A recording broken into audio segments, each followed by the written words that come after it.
My name is Matt Fiddler. I'm here with Mark Weber Tobias. We're from security.org. I'm a security researcher. Mark will give you his background. But the talk today is things that go bump in the night, and it's really an analysis of bumping as a technique and as a new old threat. As the introduction said, I'm a lawyer, but I'm a security specialist. I wrote several law enforcement textbooks. Probably the most well-known is Locks, Safes, and Security, which is a treatise on the subject. In my former life, I was chief of our organized crime unit in South Dakota with the Attorney General's office.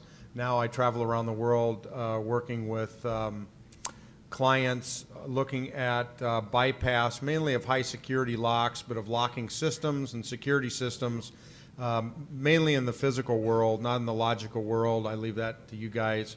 And we find problems, bugs, glitches that many of the manufacturers are not aware of, should be, but they're not, because the design engineers in the world learn how to make things work, but they don't learn how to break them, and you can't design products if you don't know how to break them.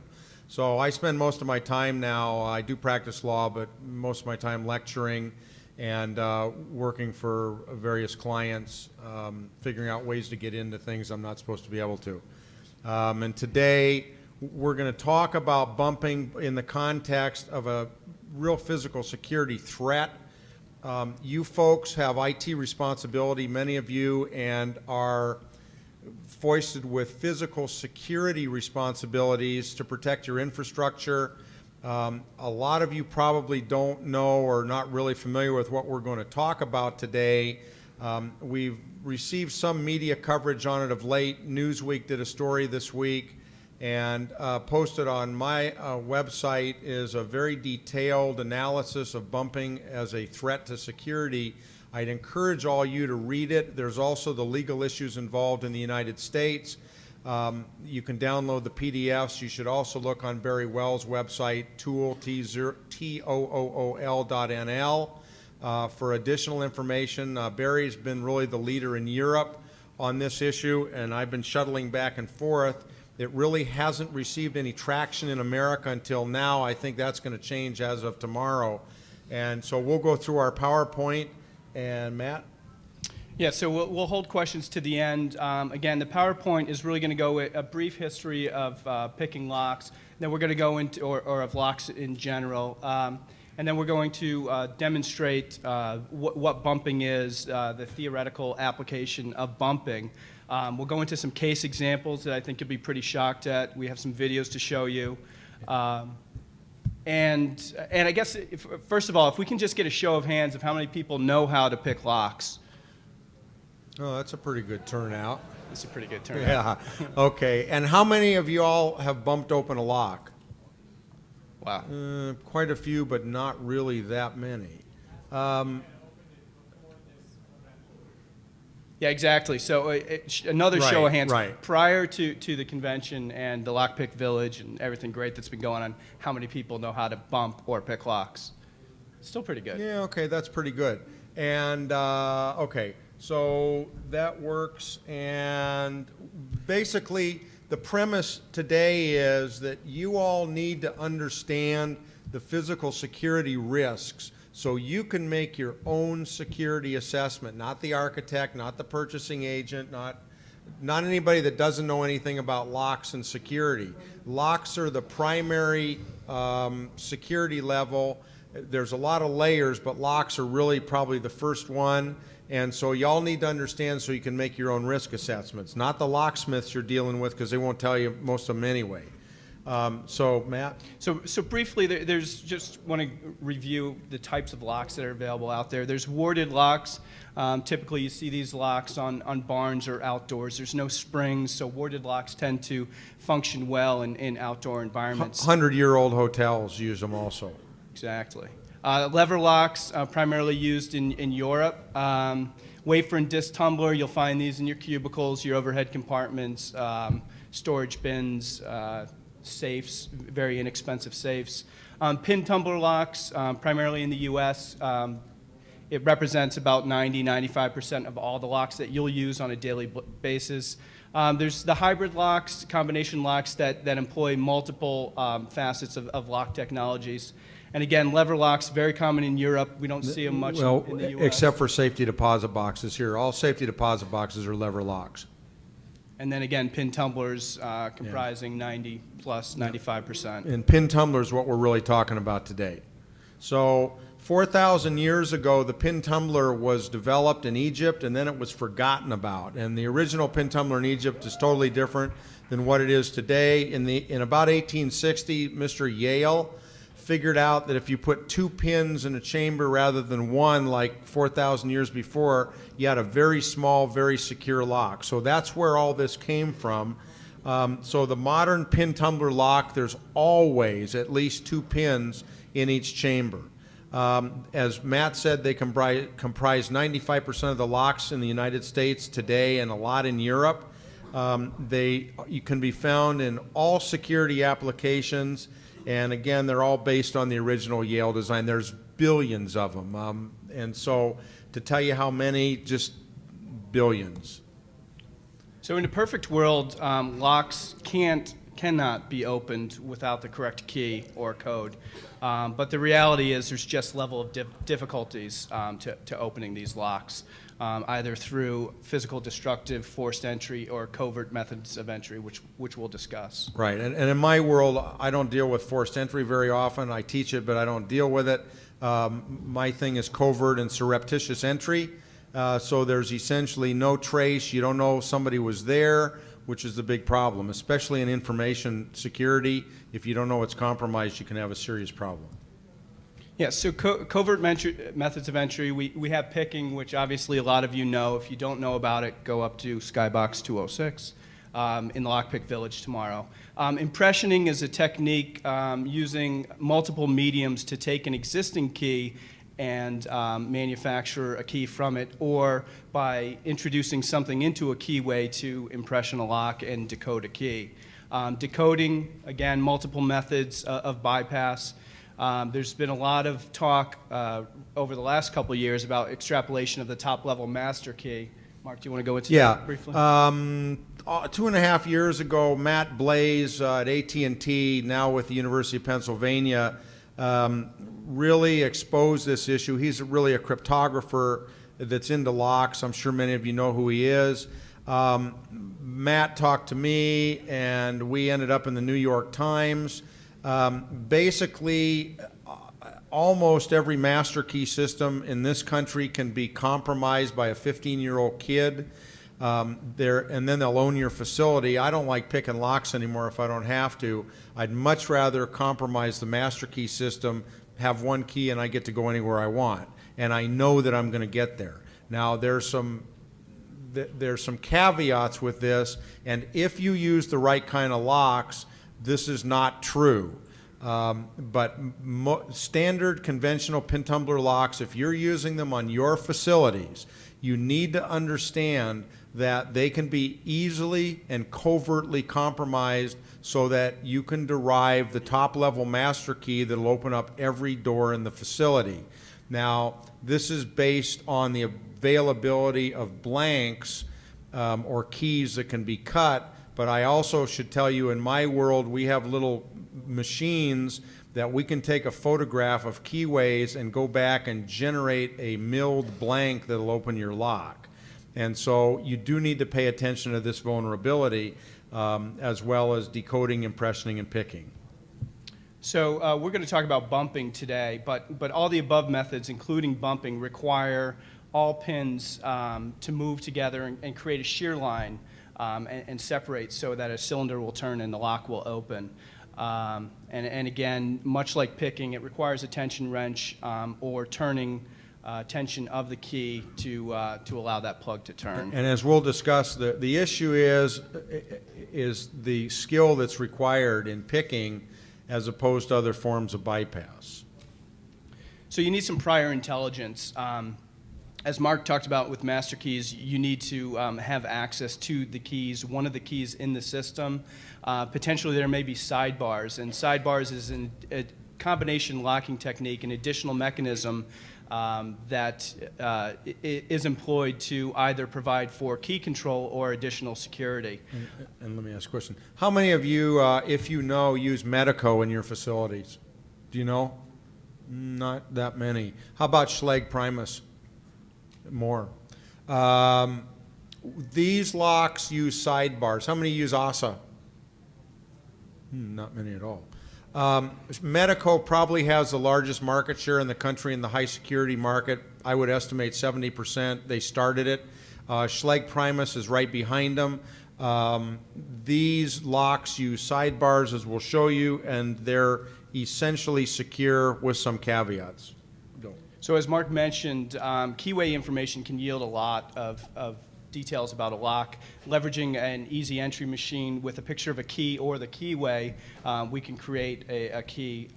So that's our prior intelligence.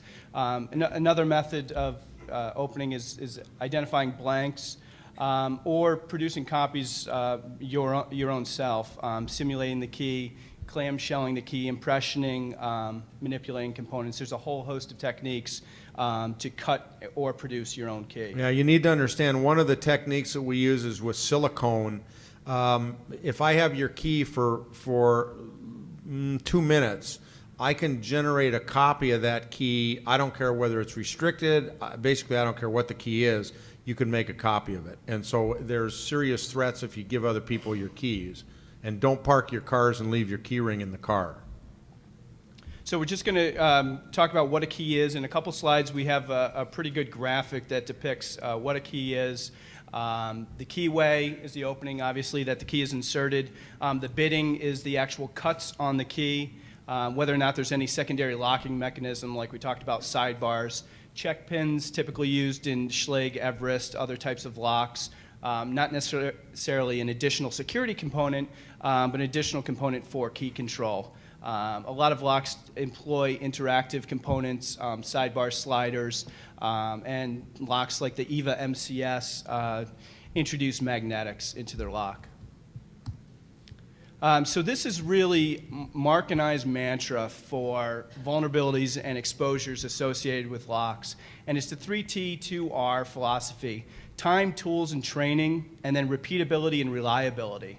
And if all of these factors are low, i.e. I can pick or bypass or bump a lock very shortly, under a minute, I don't require any additional specialized tools, and I can teach an 11-year-old girl in 5 minutes how to bypass this repeatedly and reliably, then we have a significant exposure.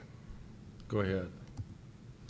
So we'll talk about bumping, the threat. We'll identify bump keys. We'll go through a graphic, talk about the term 999, where it came from, how to train someone, the difficulties making keys. There are some considerations you need to know to produce bump keys.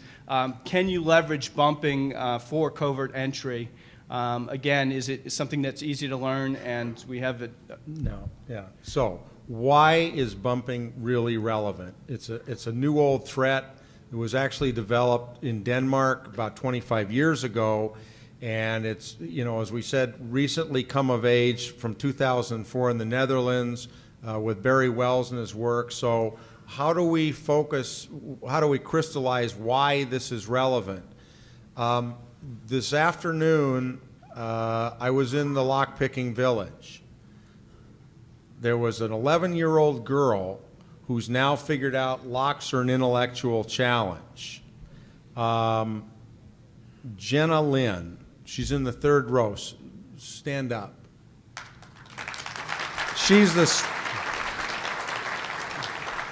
This little girl is the star of the show today. She opened a Kwikset and a couple other locks. She really doesn't understand the process yet. She will. But she opened the locks, and she opened them in a few seconds. From a legal standpoint, from a risk standpoint, that's a serious problem. That's why we're here today. And so, actually, I'm just kind of itching to ask the CEO of Kwikset just exactly what does the term maximum security on your packaging mean? Now, does that mean that a 10-year-old can't open it, but an 11-year-old can? Because I'm sure all the consumers would like that question answered. So this is a picture of a bump key. Again, you need a key that fits the lock that you're going to be bumping. And all the cuts, as in this picture, indicate are cut to code for their deepest allowable depth. The 999 key terminology came out of Denmark 25 years ago. There were some locksmiths there that found that keys duplicated by code. Well, the deepest depth is in Denmark with their most popular lock, which is where I learned to bump, is a 9. So the numbers ran 0 to 9. And you have to understand, all of the manufacturers code each depth increment for the pins with a number, so that keys can be replicated by number, not by a physical key. So if I have your code number off your keys, I don't need your key. All I need to know what the blank is or the keyway, I can go make a key. So some locksmiths figured out that if you took a key and cut all the cuts down to 9s, stuck it in the lock and applied energy, you could open it. That's where it started. So, and that's why we call it a 999 key or a percussion key or a code 12 key, but it's all the same thing. Right, and at that time they weren't employing hammers or any striking method. They were actually striking the key on a desk or, right. or This a is when physical they had surface. a cylinder that was locked that they had to open quickly. They didn't want to pick it. They slammed it on the desk or their tabletop with a special blank or whatever, they opened it. So here's our graphic that depicts basically the lock components. The key that's in here is not actually a 999 key. You see varying depths of cuts in the bitting, but it's descriptive of the type of cuts that you need to make. So here we have, I don't know if you can see my mouse moving here. Yeah, probably not. But this is the deepest cut allowable for this lock per code. So there's really two components of cutting this. That is the depth. So in this case, it's 0 through 9, and the spacing between the cuts that need to be applied. There's two methods of bumping. The legacy or old method is one of just creating a 999 key with no other modifications to the lock. The new method that's really been reinvigorated by Barry Wells and Toole is the negative shoulder method. And in the negative shoulder method, a little bit of material is milled off or ground off the shoulder of the key right here, about a 0.2 mil, along with a little bit off the front of the key. And in this case, a negative shoulder method allows you to insert the key into the cylinder and just begin wrapping the key, applying tension, turning the lock, and opening it. This legacy method, by not trimming down the shoulder or the tip, requires you to pull out the key. And there's certain locks that you'll identify through practice and trial and error that respond better or worse to either the negative shoulder or the legacy method. So training, what's really required? You need to, again, understand how to position that key, where it needs to be placed. If you have a negative shoulder lock or it's the legacy method, how much force is needed, and the reality is it's very little. The common correlation I hear is the amount of tension that it takes to turn on a light switch. So you're applying very little tension to the key as you're turning, and applying some kinetic energy or bump to the lock. And then ultimately how to reliably repeat this process. There are some difficulties making keys. There's the availability of the keys, whether or not the keys are restricted. Any key, however, can be modified to fit your lock. So if you're in an apartment complex, your key to your apartment, assuming all the other apartments in the complex have the same lock, when configured as a bump key, will open every key in the complex. Yeah, it's not like a master key. If a master key system is designed properly, then there's at least one cut above all the change key cuts, so either you build up the key with solder or whatever, but it's not quite so simple. Otherwise, change keys are not supposed to be modified to master keys. In the bump key environment, this is totally different. Any key can be made into a bump key. Do you have a slide in there on where we get the keys? Oh yeah, we do, Yeah, coming okay. So covert entry via bumping, obviously there can be noise. There have been some techniques that have been published as of late of bumping, really wrapping with your fingers or the palm of your hand to reduce the noise. It's not very repeatable or reliable, but I have seen it accomplished. So you are going to produce noise. Obviously, covert entry, depending on the condition of the lock, if you go up to the lock-picking village, we have some demo locks that you can bump, but you'll realize quickly that some of them have been pretty much beat to shit, and the pins are smashed, the springs are gone, and they're not opening. But as our 11-year-old proved, sometimes only one strike is required. And I should make a note that, and maybe we have a slide, but security pins, mushroom pins, the number of pins, restricted keyways, it doesn't have anything to do with bump resistance. Spring bias, there's a whole host that will go into it. So again, it's trivial to learn, and we'll demonstrate this. We have some videos of a reporter opening a lock. But there are variables that do affect bumping. You know, I talked about the condition of the lock, availability of the blanks. There are restricted blanks that you just can't get anywhere. Do you want to talk about that, Mark? There are restricted blanks, and for example, the Medeco M3 that's got us. How many guys know what the M3 is? A few, okay. The M3 is a standard biaxial Medeco. It came out last year. It extended their patent another 17 years, 20 years, I guess. It's got a side projection on the side that drives a little slider that provides a third layer of security. This blank you're not going to get. Obviously, if you really go to a lot of work, but that's not what we're talking about here, you can come up with it, but it is a seriously restricted and patented keyway. The Everest blank with Schlage that's integrated into Primus, that's very difficult. There are some keys that are very difficult, but the availability of most blanks for most locks is not a difficult problem. So we talked about secondary locking mechanisms with Medeco, with Primus. There are noise tolerances, spring conditions or biases that definitely affect the locks. Lubrication, you know, if it's a really old lock, if the springs are all gummed up, if someone's attempted to use something like WD-40 or something else that should never be used in a lock, you're going to have trouble opening it. And one question I get asked, are new locks easier than older locks to bump open? It's not much difference, although new locks I find are pretty easy. I mean, because they're not, there's no wear issues, they open. So, you know, one of the big variables is whether or not you have concerns over forensic indication. A lock that's bumped singly in one hit pretty much yields no forensic indication of opening. Again, our locks that we have up in the village have clear indication of opening via bumping. Yeah, okay. But it's a key that fits the lock, and it will open the lock. So initially, there's little or no damage. Over time, there's excessive wear and tear and excessive damage. Whether or not you have depths and spacing info for the key blank that you're producing for bumping, the majority of this information for all the keys is available on the internet. It's publicly available information for depth and spacing.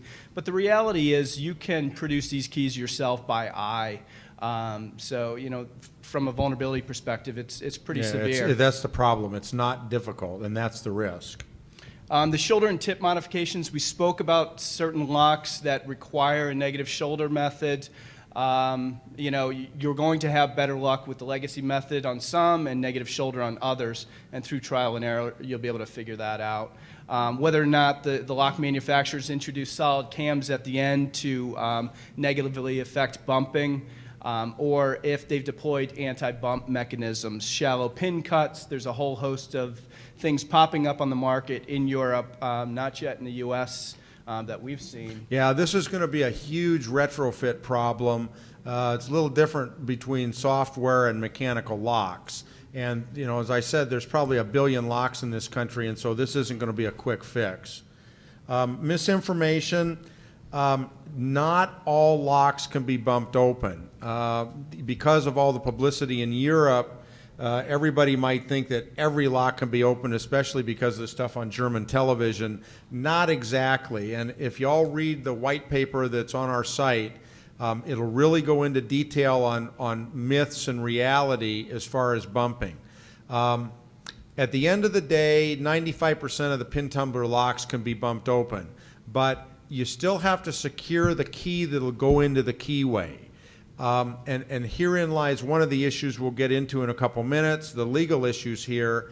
If you're provided a pre-cut, code-cut bump key, so all the depth and spacing is correct exactly, then that lock's going to probably be opened unless there's some mechanical problem with it, and this is the problem. So basically you need to understand pin tumbler locks, conventional locks that are not sidebar driven or otherwise, that is Primus, Medico, ASA, they're going to be opened. And so if you have facility security responsibility, you need to pay attention to the locks that you have in your facility. Yeah, so just another quick show of hands. How many CISSPs are out here? Quite a few. One of the 10 domains, obviously, that you know is physical security. And you're responsible as an IT professional. Sarbanes-Oxley, GLBA, HIPAA, all have components in them pointing to physical security. And that security is just not in the virtual world. So you're responsible, and you need to take heed of this warning. Right. So, we talked about 95%. What does that mean? That's your apartment, your office buildings, hotels, elevators, colleges, mailboxes, postal service. It really goes on and on. And I guess the question we want to pose to you, is it really a threat? We believe it is. So we're going to show you a case example. We did some research, both mailboxes, et cetera, and the UPS store, along with the United States post office rental boxes. Yeah, and let me just talk about this real quickly. I looked at the Postal Service and actually brought this issue to the attention of the postal inspector where I live, and it rapidly got escalated. There's about 5 million rental post office boxes in America and more on our military bases worldwide. These are all subject to bumping in seconds. So then the postal inspector said, well, what are you picking on us for? Why don't you go after UPS? So I said, well, why don't I do both of you? And so I went and rented a mailboxes, et cetera, box in Sioux Falls, and then went and bumped that open, no problem. We'll go through that. The takes by the two groups are very different. The Postal Inspection Service instantly grasped the problem, and I dealt with them for 3 months, and I've trained some of their people, and so we talked, and I didn't publish until they said, okay, we're on this issue. It's going to take them a long time to deal with this, but they're going to deal with it. UPS, mailboxes, et cetera, they've taken the attitude that, as they were quoted in Newsweek this week, we don't have a problem. We've been in this business 26 years, and it's not an issue. Well, I would differ with them. It hasn't been an issue. It may be. We want to prevent it from becoming one.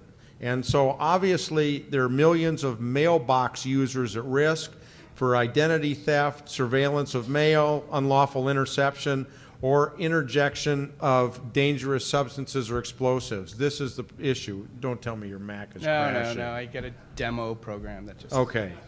Not a Mac. Okay, so keep going. All right. So obviously there's 38,000 locations, Mark mentioned, 5+ million mailboxes.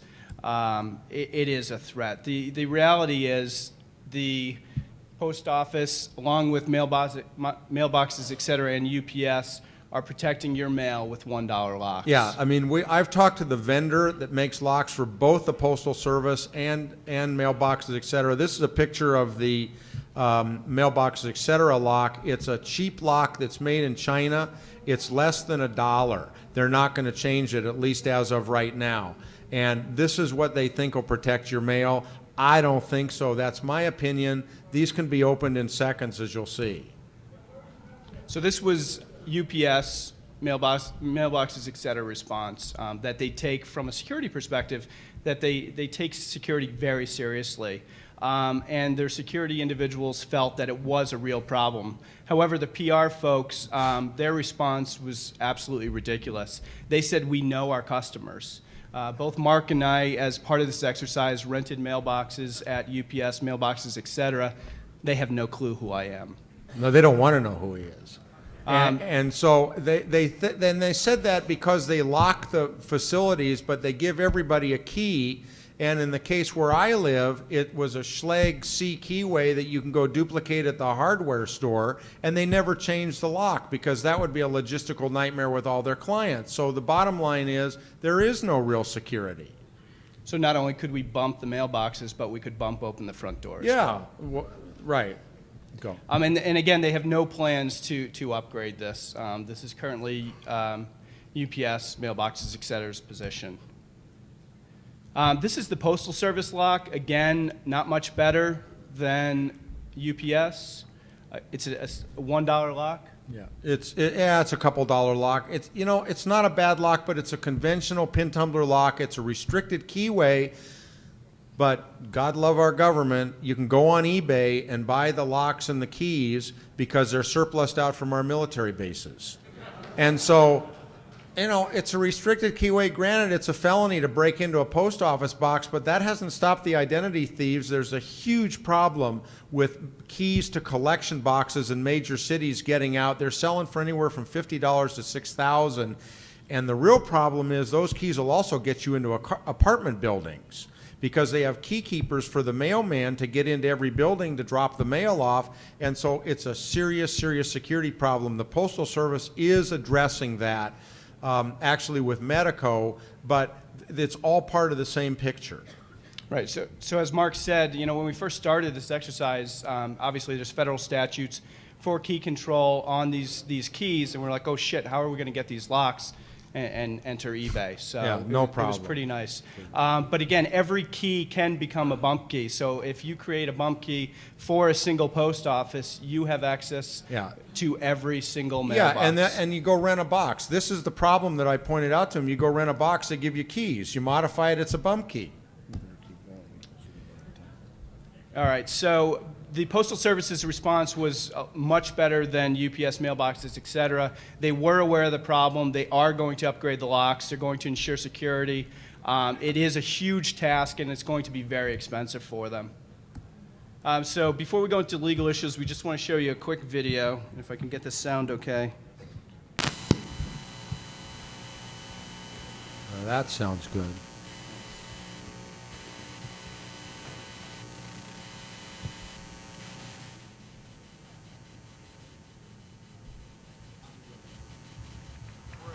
Midwestern UPS mailboxes, etc. store, typical location, normal mortise cylinders on the door, no restricted keyway. Everybody has a key that has to access their box on a 24-hour-a-day access, and so there's really no real security to get into this facility.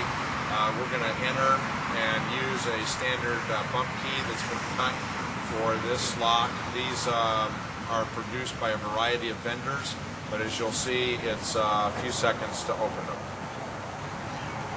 I'm a box renter at this facility, so I have a key to enter.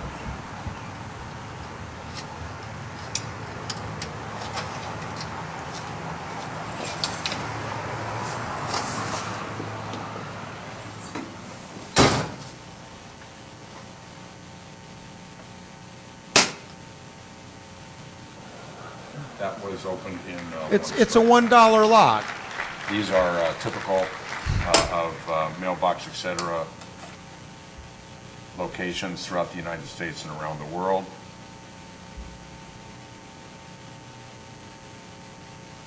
And they are not secure. Now, obviously, that's my opinion. And as you can see, it's open. That's a USPS box lock that's used everywhere. And it's open. And as you can see, in one wrap, that was opened. Just like that. This is the CBS affiliate for our And the state. reporters are opening home base. If a reporter can do it, anybody can do And this reporter did it in just a few seconds. it. Did you get it? Yeah, there you go. Wow. Yeah, wow.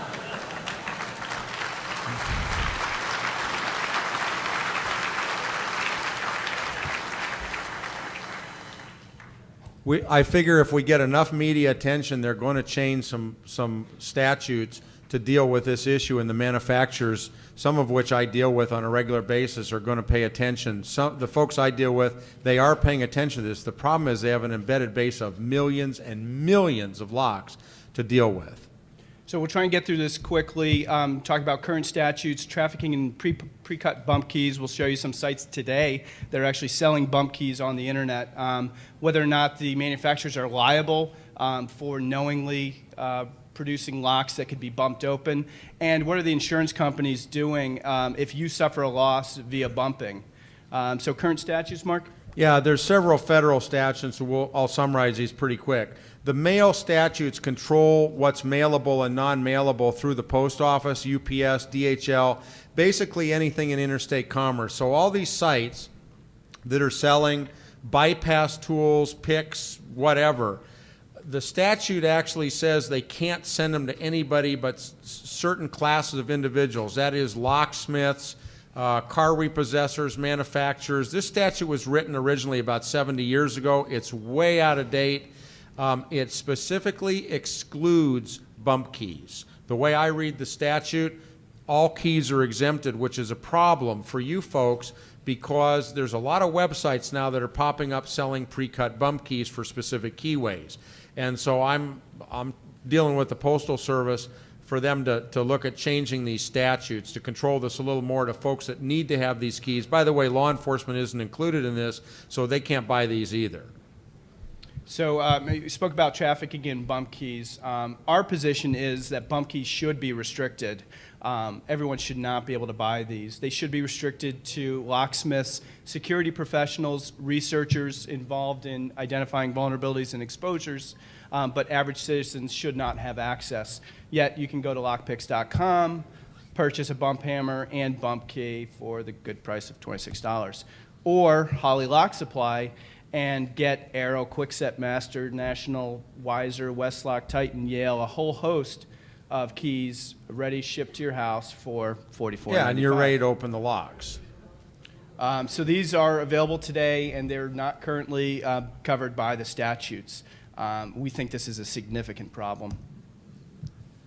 Manufacturers, you want to talk? No, go, All right. go. Manufacturers' liability in 2 minutes. I don't know that they have any, but my suggestion is, and I've recommended it to the folks I do work for, I think the packaging on the lower level locks ought to tell the public that there is a problem. The public needs to understand the vulnerability so they can make the assessment and the decision whether there's a security issue. And they can decide to accept the risk or buy more expensive locks. If you spend the money, you can get locks that cannot be bumped open. But everybody ought to know about it, and that's why we're here today. Go.